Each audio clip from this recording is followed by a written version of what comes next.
CCTV ಕಾಣಬಾರದು ಅಂತ ನೆಲದಲ್ಲಿ ತೆವಳುಕೊಂಡು ಹೋಗ್ತಾ ಇರುವ ಕಳ್ಳರು.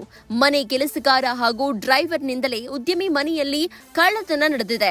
ಉದ್ಯಮಿ ಗೋಪಾಲ್ ಶಿಂದೆ ಮನೆಯಲ್ಲಿ ಚಿನ್ನಾಭರಣ ದೋಚಿದ್ದಾರೆ 4 ಖದೀಮರು. ಸದ್ಯ ಇದೀಗ 4 ಖದೀಮರನ್ನ ಪೊಲೀಸರು ಬಂಧಿಸಿದ್ದಾರೆ. ಮಂಜುನಾಥ, ಚಂದನ್, ನರೇಂದ್ರ ಹಾಗೂ ಮಂಜಿತ್ ಬಂಧಿತ ಆರೋಪಿಗಳು. ಬಂಧಿತರಲ್ಲಿ ಉದ್ಯಮಿ ಮನೆಯಲ್ಲಿ ಮಂಜಿತ್ ಕೆಲಸಗಾರನಾಗಿದ್ದ, ಜೊತೆಗೆ ನರೇಂದ್ರ ಚಾಲಕನಾಗಿದ್ದ.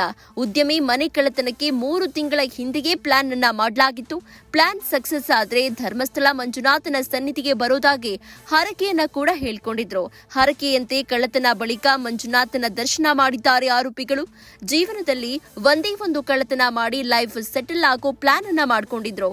ಬೆಂಗಳೂರು ವಿದ್ಯಾರಣ್ಯಪುರ ಪೊಲೀಸರಿಂದ 4 ಖತರ್ನಾಕ್ ಮನೆಗಳ್ಳರ ಬಂಧನ ಆಗಿದೆ. ಬಂಧಿತರಿಂದ 550 ಗ್ರಾಂ ಚಿನ್ನ, 3 ಲಕ್ಷ ನಗದು, 3 ಕೆಜಿ ಬೆಳ್ಳಿ ವಶಕ್ಕೆ ಪಡೆಯಲಾಗಿದೆ.